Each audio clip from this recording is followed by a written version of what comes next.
And now we come to a very special point in our program.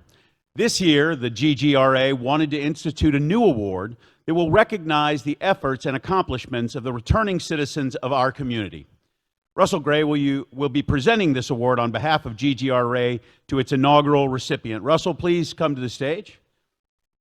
This award is in honor of Governor Nathan Deal, based on the outstanding work that he has done working across party lines to provide second chances to returning citizens.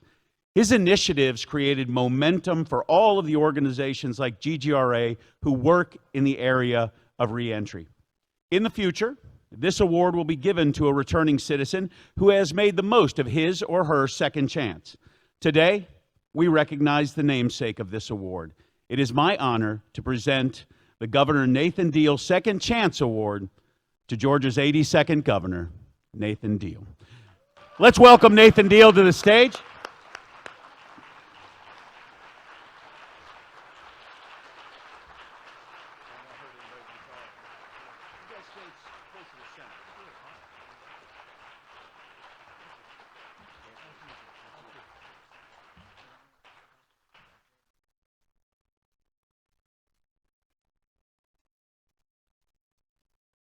Well, thank you very much. I didn't get an allotment of time, so I'll try to be mindful of your time today. I appreciate this honor. In some ways, I feel like I am a recovering person after 8 years as the governor. It is different. As I look across this room today, the thing that comes to my mind is to say thank you for what you're doing. Thank you on behalf of all of those who are returning citizens, all of those who are seeking a second chance. They can't do it on their own in most instances. It does take somebody being there to help them. Now, Doug, where'd Doug go? Well, he said that part of his statistic that was so shocking was that, I believe he said the statistic was that 1 out of every 18 Georgians was under some form of correctional control. Well, it's improved because when I first initiated in 2011, my first year in office, an effort to have criminal justice reform, one of the statistics that I used as I spoke to various groups, audiences, Rotary clubs, Kiwanis clubs, etc., was that it was 1 out of every 13 Georgians were under some form of supervision, correctional supervision. Well, it's shocking when you tell them that, and it takes a second or two for it to sink in, and then I was always amused. They'd be sitting around tables just like you are here today, and it wasn't but just a few seconds, they'd start looking around at the people at their table. Then they'd look around at the people at the other tables, trying to figure out which one was one of those 13. But the point of all of that is that it takes educating people before they understand the significance of making drastic changes. We started in that first year of 2011, started by appointing the Criminal Justice Reform Council, and they began to meet and they began to make recommendations that were brought to the second session that I presided over as governor in 2012. We decided that what we would do is we would start on the front end of the problem, so to speak. We would start with those who were classified as nonviolent, but who nonetheless had violated the law and were therefore subject to going into our state prison system. At that point in time, we had the 4th largest prison population in the country, even though we were only the 10th largest state. Now, we are, since that time, we are the 8th largest state, and our prison population is now about 6,000 to 8,000 less than it was projected to be back in 2011. So we've done a lot of good things.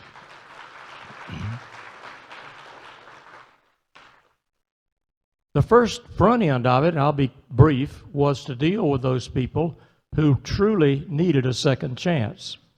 Those were the use of accountability courts, the drug courts, the DUI courts, the mental health courts, and now the type of those courts continues to expand, family courts and a variety of others that are coming to be, which I commend those who are activists in this effort for being imaginative, for trying to tailor this to the needs of the people that you see and that you come in contact with. We then worked our way through the system. Adult nonviolent offenders began there. The second, it unanimously passed the General Assembly.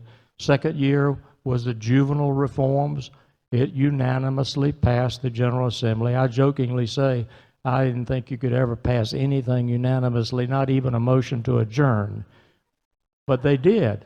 And as we went through those 7 years of presentations of legislative reforms, there were very, very few dissenting votes. Why? Because I think we did a good job of educating the public and educating members of the General Assembly and their constituents as to how important these measures were. But by the very nature of it, toward the end of the system was when we began to deal with reentry. And it is what you're talking about today and what you're working in, and I commend you for that. But we started back a little earlier, too, for those within the prison system. I said, I want to know what's the most common characteristic of those who are incarcerated in our state prisons. We did a study, and it came back rather shocking in some respects, that almost 7 out of every 10 people who were in our state prison had dropped out of school and did not have even a high school diploma. So I said, well, that's where we ought to start. Now, we had GED programs within the prison system, but they were somewhat limited. And then we realized that even a GED in and of itself nowadays is not necessarily enough to get you a job. And so we began to ask the community of those who were teaching technical skills, blue-collar skills, to come into our prison system and give inmates there who were willing, and there again, that is the amazing part about it. Almost all of them were willing. They wanted a chance. They wanted to make themselves better, and they wanted to be able to come out and be successful in society. So we did that to try to improve their chances of getting out and being successful and not being a recidivist. But there are still major obstacles. They've already been identified. I say the two top ones are having a place to live and having a job. If you have a secure place to live, instead of being required to go back into the environment in which you got in trouble in the first place, your chances of not coming back are greatly enhanced.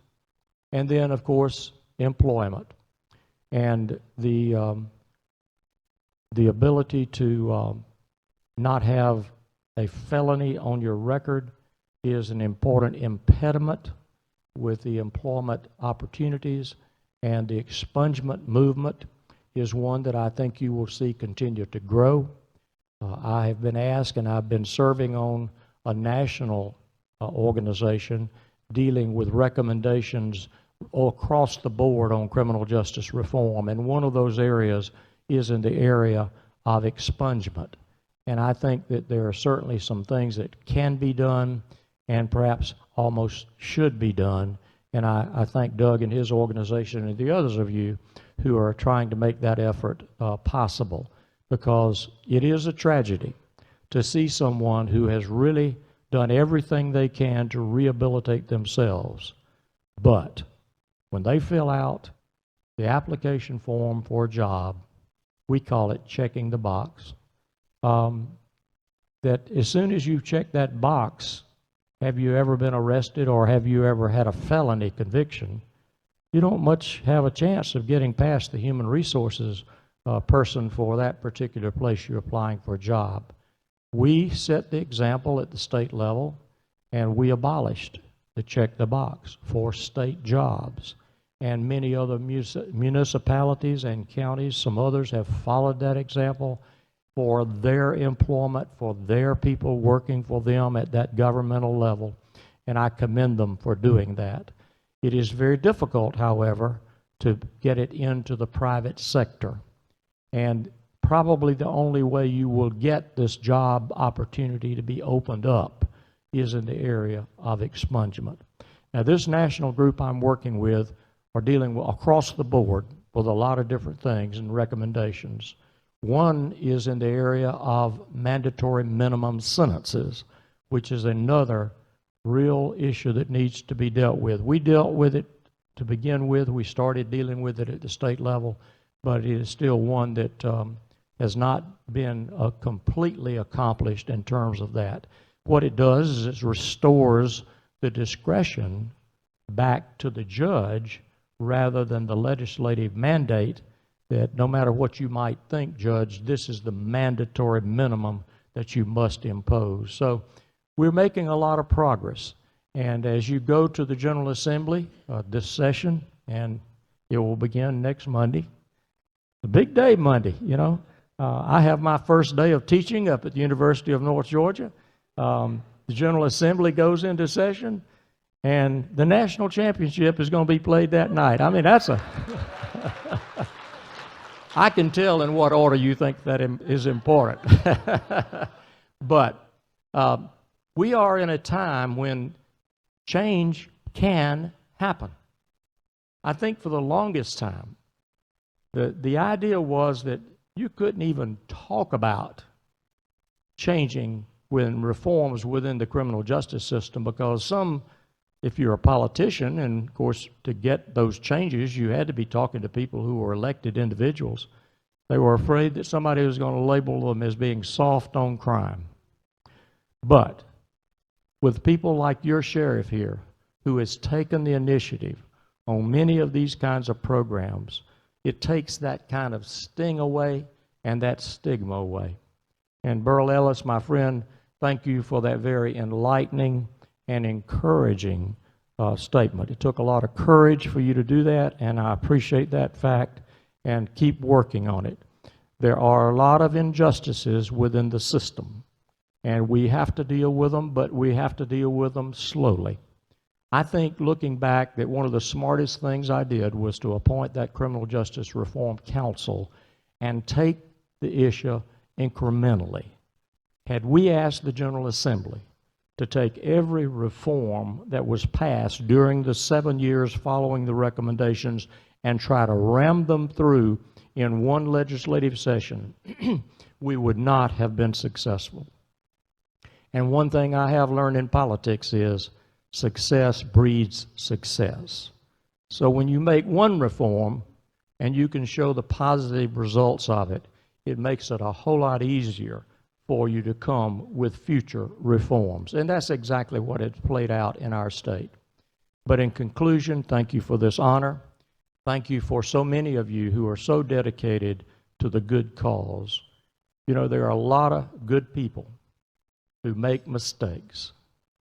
And to not give them a reasonable second chance is not right. That is not justice. So thank you for your efforts in that regard. I truly am honored by this recognition today. Thank you.